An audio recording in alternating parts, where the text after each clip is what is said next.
करीब 100 से 150 मेरी खुद की बनाई हुई पेंटिंग थी। That's great. तो और सर बलिया में एग्जीबिशन हुआ, मैं और मेरे 4-5 दोस्त थे, वो सब हेल्प करके हम लोग एक एग्जीबिशन तैयार की। पर सर मतलब प्लानिंग डिस्टर्ब हो गई थोड़ी, अच्छा। और इसकी वजह से सर एग्जीबिशन फेल हो गया बलिया में। इसके बाद सर ऐसा हुआ कि बिल्कुल मतलब डिप्रेशन आ गया। 4-5-6 महीने तक तो बिल्कुल समझ में नहीं कि करूं क्या। जी नमस्कार, स्वागत है आप सभी का धन्वंतरि के यूट्यूब चैनल पर। मेरा नाम रोहित वैद्यवान और मैं बोल रहा हूँ आज यहाँ से, इस फ्रेम से जहाँ मैं रियलिटी में आपको दिखाई दे रहा हूँ अब। तो आप सोचेंगे मैंने क्यों शुरुआत करी। ये शुरुआत है ये फोटो है जो हमारे केवीएस इंटरव्यू के दौरान, मतलब 2 से 3 दिनों में रिसोर्सेज कम होने के दौरान एक प्यारे से बच्चे ने मुझे बना के दिया था। वो प्यारा सा बच्चा आज मेरे साथ बैठा है बाजू में, जो अब सेलेक्ट हो चुके हैं कहां पर, केंद्र विद्यालय में as a fine art teacher. तो यही आपको बताएंगे कौन है ये, कैसे इनका सिलेक्शन हुआ और इनकी जिंदगी कुछ कहानियां, कहां से इन्हें मोटिवेशन मिली है, कहां से इन्होंने सोचा कि केंद्र विद्यालय में टीचर बनेंगे। तो चलिए नाउ ओवर टू यू। आप शुरुआत अपने आप से देखिए, आपका नाम कैसे? जी सर मेरा नाम शिवम चौरसिया है और मैं सर बलिया का रहने वाला हूँ। सर मेरी ग्रेजुएशन लखनऊ यूनिवर्सिटी से हुई है। अच्छा सर। तो शिवम चौरसिया जो है फाइन आर्ट के टीचर बने, तो कैसा लग रहा है केंद्रीय विद्यालय में टीचर बन के? सर बहुत बढ़िया। कैसा फील आ रहा है बच्चों को पढ़ा के? सर बच्चों को पढ़ा के बिल्कुल गुरुजी वाला फीलिंग। गुरुजी। अच्छा, आपकी ज्वाइनिंग कहाँ है?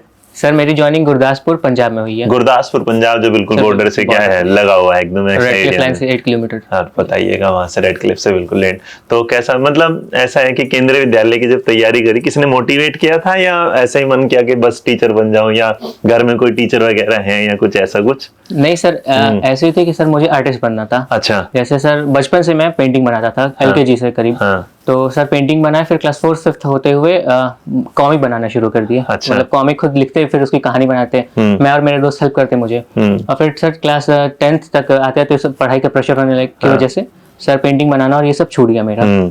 तो सर कई साल के गैप हो गए और क्लास 12th में फिर मेरी पढ़ाई मतलब बिल्कुल ही डाउन चली गई। अच्छा।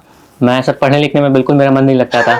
ऐसा सर हुआ कि क्लास 11th में सर प्यार हो गया, जिस वजह से पढ़ाई में बिल्कुल ही मन नहीं लगता। अच्छा, प्यार से मन नहीं लगा?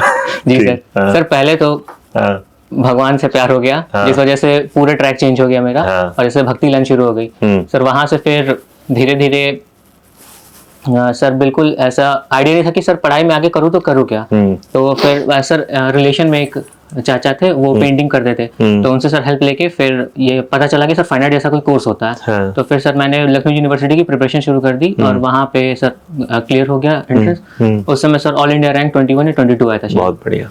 तो उसके बाद सर पढ़ाई मेरी शुरू हो गई। कॉलेज में फिर मन नहीं लगा सर, तो कॉलेज जाते नहीं थे कॉलेज।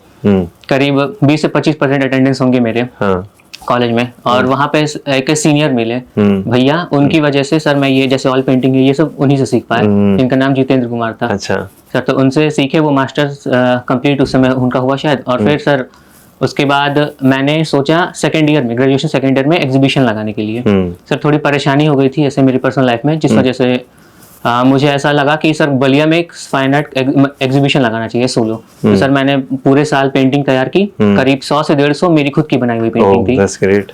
तो और सर बलिया में एग्जीबिशन हुआ, मैं और मेरे 4-5 दोस्त थे, वो सब हेल्प करके हम लोग एक एग्जीबिशन तैयार की। पर सर मतलब प्लानिंग डिस्टर्ब हो गई थोड़ी। अच्छा। और इसकी वजह से सर एग्जीबिशन फेल हो गया बलिया में। इसके बाद सर ऐसा हुआ कि बिल्कुल मतलब डिप्रेशन आ गया। 4-5-6 महीने तक तो बिल्कुल समझ में नहीं कि करूँ क्या। अब पेंटिंग बना नहीं सकते, सर पेंटिंग भी बनाना छोड़ दिए। फिर 2019 के बाद से सर पेंटिंग बनाना छोड़ दिया हम। अच्छा।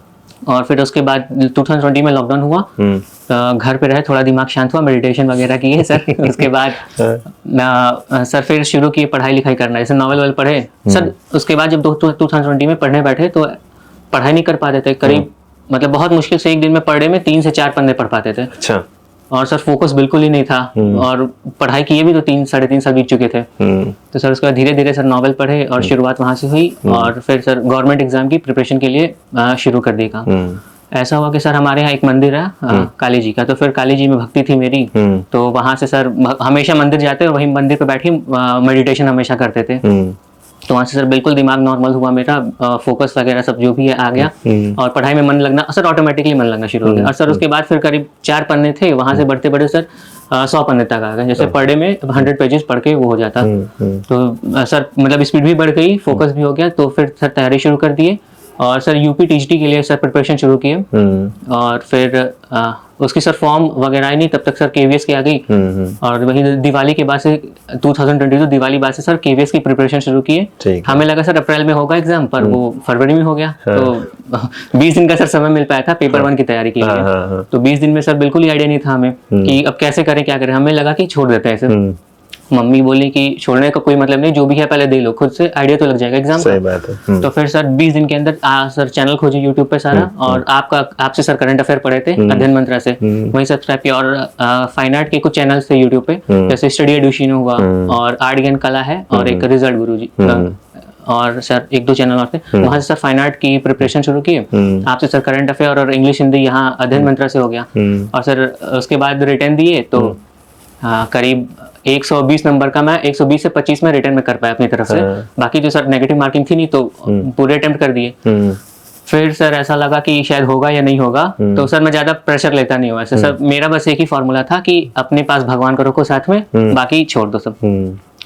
तो सर भगवान हमेशा ही मेरी हेल्प किए हैं, ऐसा मुझे लगता है। मैं बोला भगवान देखिए मैं 120-25 कर चुका हूँ, बाकी आप संभाल लीजिएगा। तो सर जब रिटर्न का रिजल्ट आया तब सर 138 नंबर आए थे मेरे रिटर्न में। तो उसके बाद फिर लगा कि अब तो फिर तैयारी शुरू करनी चाहिए इंटरव्यू की। तो सर आपके यूट्यूब चैनल पे सर नोटिफिकेशन आया कि इंटरव्यू की आप लोग बैच शुरू कर रहे हैं। तो मैं कॉल किया और आप लोग बुला लिए। तो फिर मॉक इंटरव्यू यहीं से सर प्रिपेयर किए। यहाँ पे सर 4 मॉक इंटरव्यू दिए। और सर जैसे वो था कि मैं मतलब काफी इंट्रोवर्ट है, बोलना और ये सब मतलब काफी दुख होता था मुझे बोलने में कि यार बोलना क्यों पड़ रहा है ऐसा। तो सर इतना आइडिया नहीं था बोलना। तो यहाँ पे आए, पहले मॉक इंटरव्यू सर पूरा शरीर कांप रहा था। कैप्टन सर थे वो पहले क्वेश्चन सर पूछ रहे हैं कि ये पेन है, इससे बताओ और क्या कर सकते हो, लिखने पढ़ने को छोड़ के और बताओ क्या कर सकते हो। बोला और क्या कर सकते पेन तो पेन है, इससे कुछ नहीं कर सकते। और तो कह रहे नहीं। तो सर फिर वो 10 से 15 लिस्ट बता दिए कि इससे चिप्स पैकेट फोड़ सकते हैं, सेल्फ डिफेंस में काम आ सकता है, ये वो। मैं कहा यार ये सब भी करते हैं पेन से। सर मुझे जॉन विक याद आ गया। मैं फिर उसके बाद सर दूसरे तीसरे मॉक इंटरव्यू में सर खुद से रूम पे जाके प्रैक्टिस करते। रूम पे जो रूम पार्टनर थे वो लोग मेरी मॉक इंटरव्यू लेते। तो यहाँ पे आने के पहले रूम पे प्रैक्टिस करते, फिर यहाँ पे आते सर। तो यहाँ पे सर आने से थोड़ी मतलब बेटर इम्प्रूवमेंट हुई मेरे। जैसे बोलना आया, कैसे मैं सेंटेंस फ्रेम करूँ बोलने के पहले, इंट्रोड्यूस करूँ। सर जबान तो लड़खड़ाना शुरू। तो यहाँ का एक्सपीरियंस वहाँ के एक्सपीरियंस के साथ मैच किया कि नहीं मैच किया? सर हाँ किया। जैसे 3rd इंटरव्यू था यहाँ पे, वो मेरा सर बहुत गंदा गया था यहाँ पे। वो सर मुझे रोना आ गया अंदर से। वो बिल्कुल बाउंसर क्वेश्चन पे क्वेश्चन किए जा रहे हैं, ये art, western art, Indian art पूरा किए जा रहे हैं, और मैं सर बैठा हूँ मुंह बना के सॉरी सर किए जा रहा हूँ। और सर मेरा ऐसा लगा कि भाई रोक दो, अब इंटरव्यू मुझे नहीं देना, मुझे बाहर कर दो यहाँ से। सर ऐसे सीन हो गए थे। उसके बाद सर वो प्रेशर हैंडल मतलब बिल्कुल दिमाग में ऐसा डर बैठ गया था मेरे कि अगर ऐसा सही में हो जाएगा तब क्या करूंगा। तो उसे काम करने सर ऐसे रूम पे जाके थोड़ी प्रैक्टिस किए, और यही सर सेम मेरे साथ हो गया इंटरव्यू में। वहाँ सर मेरी इंटरव्यू बंगाल में हुई।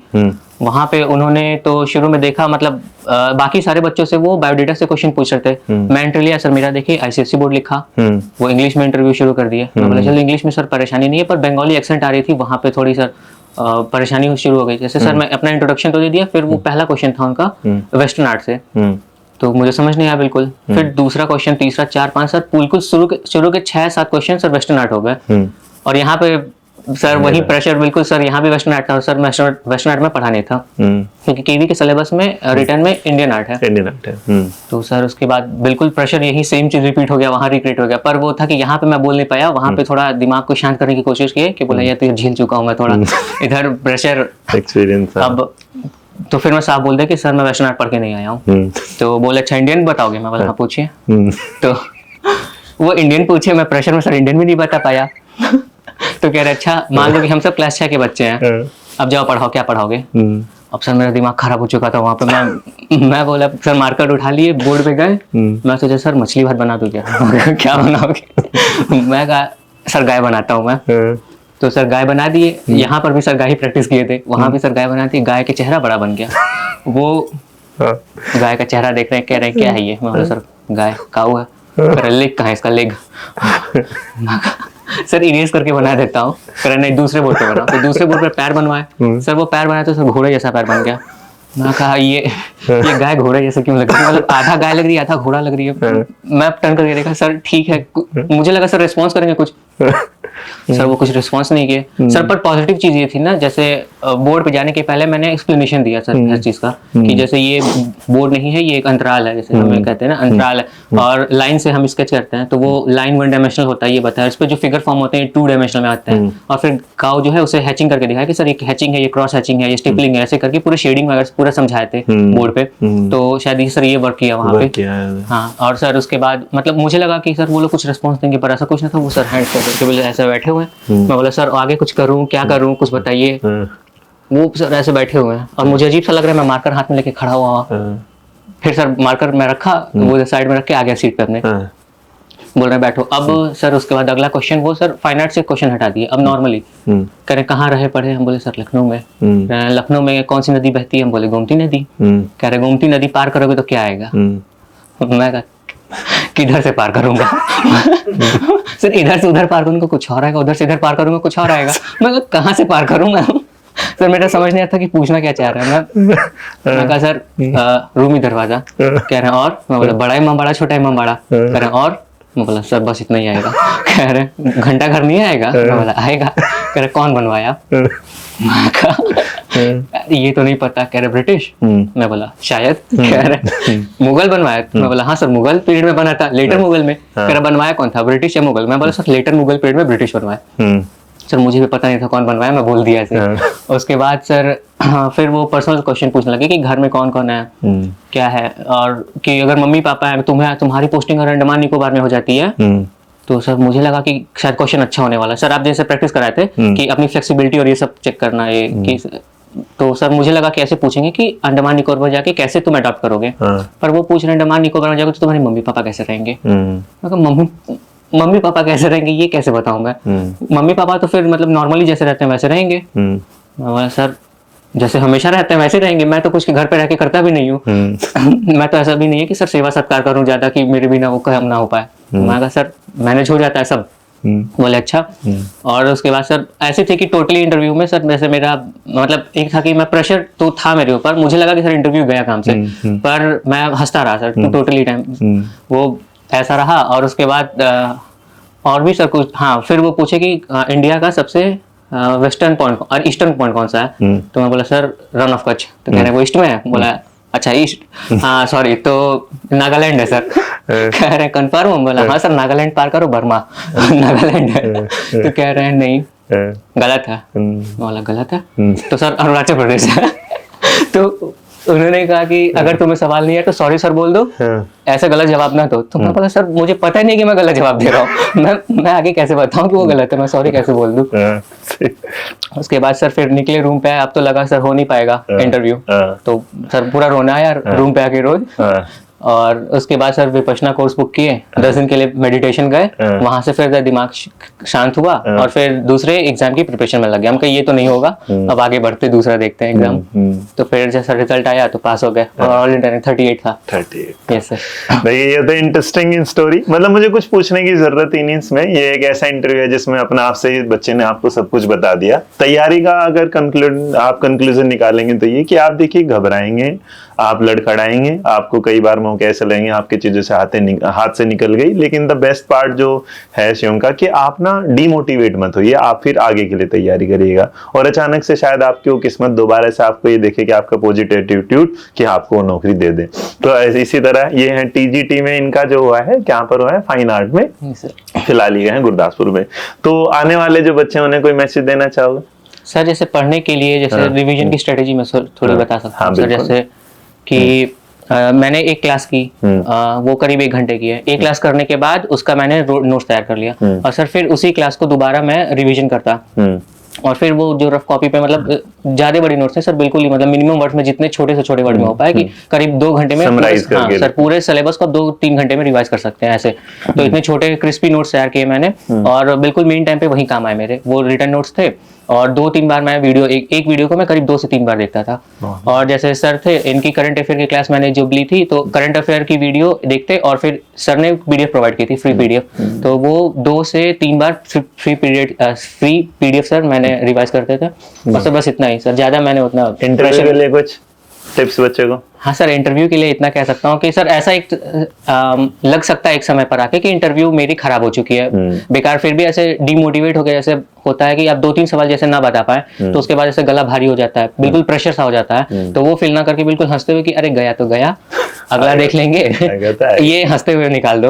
और सर मैं तो दिमाग में सर मेरे मीम ही चल रहा था पूरे टाइम, मतलब मैं उधर सर मैं प्रेशर में था, लेकिन वो सर मजाक भी उड़ाया जा रहा था दिमाग में, तो ऐसा लगा नहीं।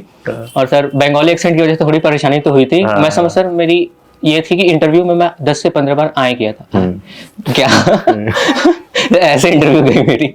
तो घर में कौन कौन है आपके? सर मम्मी है, बहन और पापा। तो कैसा लग रहा है सबको? सर सब लोग तो बहुत खुश हैं। बहुत खुश हैं। तो लेके जा रहे हो गुरदासपुर या? हाँ सर, अगली बार बस ठंडी की छुट्टियां खत्म होती है। ठीक है। दूसरी सैलरी मेरे को देनी याद है कि भूल गए थे? बिल्कुल सर, इंतजार कर रहे हैं हम। तो कुछ ये भाई हमारे साथ थे फिलहाल, क्या है, शिवम। तो इनकी कहानी इनकी जुबानी थी, और सबसे बड़ी बात ये कहानी नहीं थी, हकीकत थी। वो हकीकत थी, मतलब ये लड़का ऐसा था, जब यहाँ भी आता था घबराता था, हंसता था, मुस्कुराता था, सब कुछ करता था। और ये वाला कितने दिन में बनाया था, ये कैसे बनाया? सर ये 15 से 20 दिन सर, उस समय ठंडी चल रही थी, तो ये ऑयल पेंटिंग है सर, सूखने में टाइम लगा था इसको। तो आप सोचेगा ये ना एक ऐसा रियल था कि मैं पहली बार जब मैंने देखा ना, मैंने कहा इसमें किसने बिल्कुल हकीकत ही बना डाली।